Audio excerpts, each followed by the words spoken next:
Welcome back to Cine. Today I will show you a thriller film from 2012 titled The Tower. Spoilers ahead. Watch out and take care. It's Christmas Eve. Central Seoul and the employees of Tower Sky, a 120-story luxurious building complex made of two connected towers, are getting ready for a party they're throwing for all their tenants. This was an idea from Mr. Jo, the owner. General Manager Do is a single father that promises to spend the day with his daughter Hannah after work. He's also in love with Yoon. He's the restaurant manager, but he doesn't know how to act around her. In the kitchen, young cook Young Chul is starting his first day at the job with his girlfriend, the receptionist Min Young. Among the tenants there's Mr. Kim, a new witch that brings his church followers to the party and whose presence bothers the more uptight socialites. It's this kind of socialites that are rude to Aja the cleaning lady, insulting her and making her pick up the excrement their dog left in the middle of a quarter. There's also an elderly man, Mr. Yoon, who was having dinner with Mrs. Young and trying to think of a way to confess his feelings for her. Meanwhile, at the local fire station, Sean Woo joins the team. As a rookie fireman, he's very serious and a stickler for the rules. So Sergeant Byung Man and Captain Young Kai have to explain to him that firemen spend most of their day on a break waiting for something to happen. Sean Woo is sent to the showers, but while he's in the middle of washing, the alarm being's ringing and he's called over.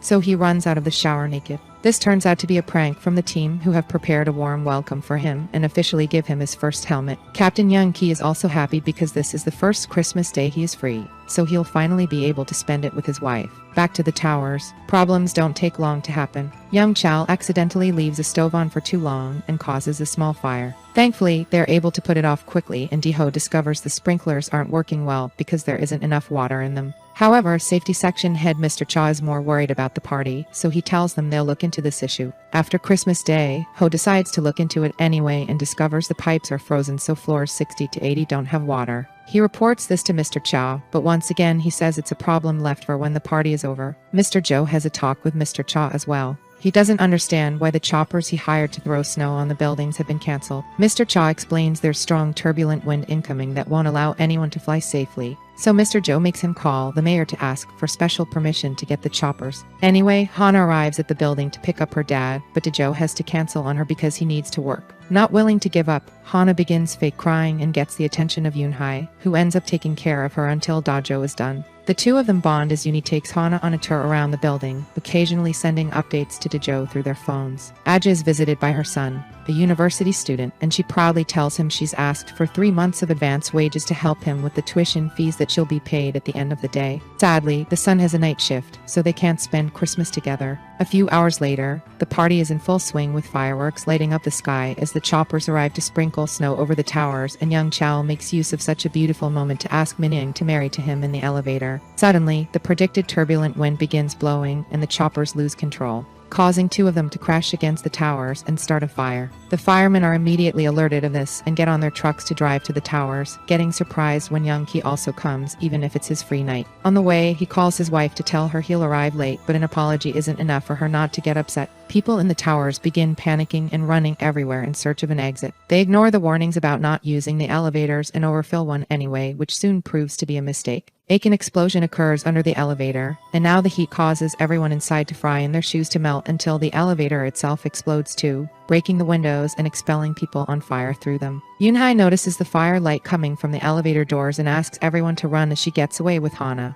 but a bunch of people is still reached by the explosion when it blows up the wall. The firemen arrive and begin making a plan to use the truck's hydraulic stair to get inside, keeping in mind there won't be sprinklers and that aviation fuel is extremely dangerous, so the priority will be saving people over putting out the fire. While the team successfully gets inside and reporters begin arriving to cover the news, the victims gather at the tower's restaurant floor. Young Chal and Min-young cry for help from inside the elevator, but everyone ignores them, except for Nam-ok, a pregnant woman. She uses a metal bar from a decoration to open the doors and help the couple out. A helicopter arrives to rescue people that can reach the roof, and everyone celebrates, unaware that the city mayor has also arrived and is giving orders to rescue the socialites first. Dajo is running through the corridors trying to find his daughter, and he's found by the firemen just in time before an explosion reaches him. Meanwhile, a new fire appears in the kitchen, so Mr. Cha Young, he and the others use the few fire extinguishers available to put it out. This allows Ya Young Ko and Min Young to safely enter through the kitchen doors and join them. Other victims continue to fall through the windows, while the mayor lies to the reporters and tells them they're working hard to rescue as many people as possible.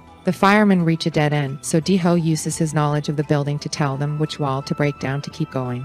As thanks, Young Ki gives him a walkie-talkie and an oxygen mask for Hana. Di-ho takes a different corridor in search of his daughter and finds various bodies under a pile of debris. But one person is still alive, Aja, who even while hurt, thinks about her family and tries to give Di-ho the money for her son. Di-jo takes pity on her, and after sharing the mask, he helps her out of the debris back to the firemen. They finally reach the source of the fire and try to put it out with their hoses, but it doesn't work. On top of that, the situation is getting more dangerous by the second. Explosions keep happening around them, the floor keeps breaking, and many of them almost fall to their demise. Young Ki fails to save one of his falling men and decides to try a very risky plan. Using his axe, he breaks the windows, intending for the fire to burn itself out. Then, while his men cover him with the hose, he throws his oxygen tank at the flames, and the explosion finally puts the fire out. This allows them to start the evacuation process. People on floor 50 and under will take the stairs, while the ones on the higher floors will use the bridge to go to the other building, where they'll be rescued by the helicopter. The problem is the people trapped in the restaurant, an area hard to get out of alive.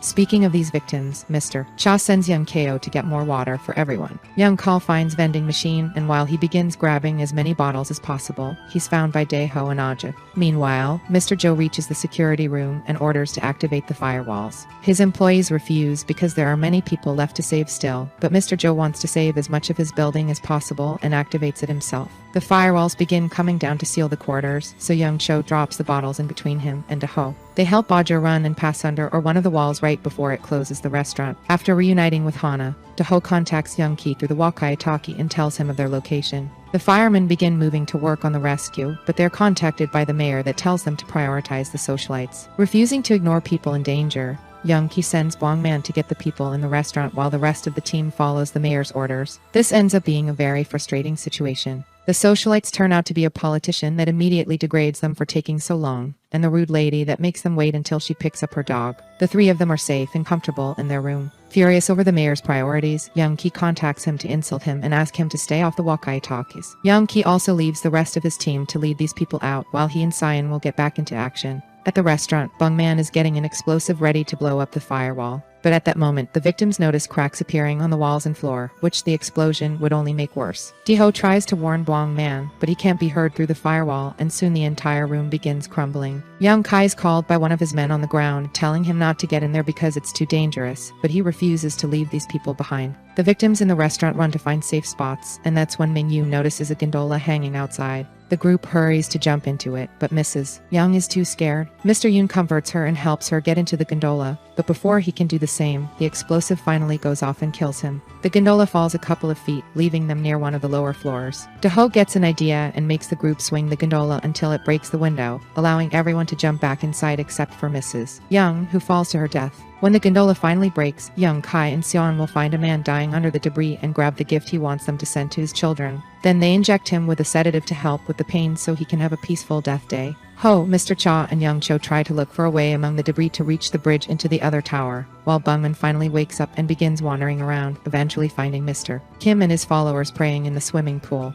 Seon Woo and Young Kai are looking for Bungman, but they cut their search short when they see the group from the restaurant trying to cross the bridge. They run to them and stop them, explaining the floor is weak and they could easily fall. The firemen cross the bridge first, marking the safe sections with small lights so they know where to step. Seon Woo stays at the other end, and Young Ki goes back to guide the group as they cross. Hana goes first and Namoke follows her, but the floor soon starts cracking. Mr. Cha doesn't want to stay behind, so he runs to try to make it before the worst happens, but the floor finally breaks for good and he falls to his death. Sean Woo hurries to grab Hana and takes her into the other tower, while Young Kai brings Namoke back, keeping everyone else from going farther. Now that the entire bridge is going down, the security team informs the mayor that soon the building will collapse into its twin. The only way to minimize the tragedy is to blow the building up, which pisses Mr. Joe off.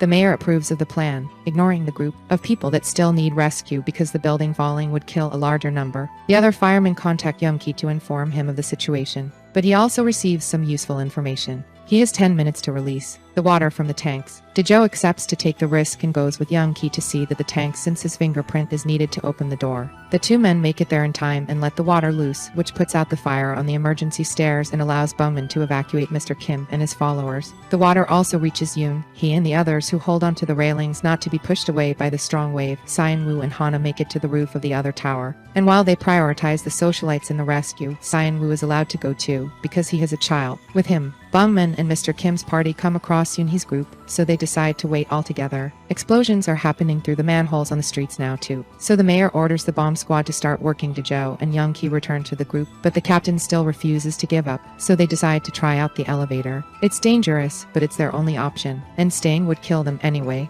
The elevator begins falling at an impressive speed, and when it gets stuck on a floor on fire, the group begins jumping to make it fall again. Eventually they get stuck between floors 5th and 6th, so they force the doors open and discover there is enough room to get out. Diho and Young-ki get out first to help Nam-ok leave as well. But before they can help more people, the elevator falls again. The trio makes it outside and Jo reunites with Hana.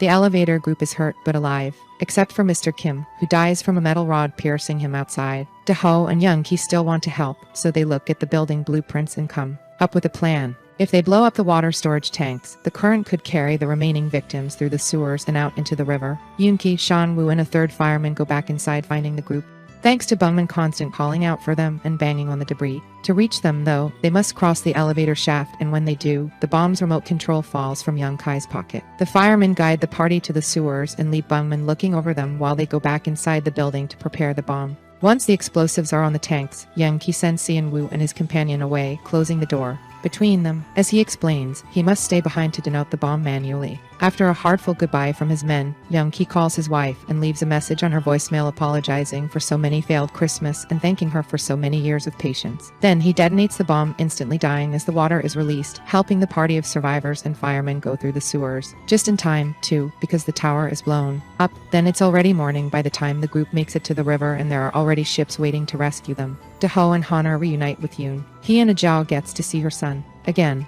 Sean Woo-bung-man and his companion reunite with their team, and they give the bad news to Young-ki's wife, who falls to her knees in tears for her husband. Make sure to subscribe, turn on notifications so you can watch more videos like this. Thanks for watching.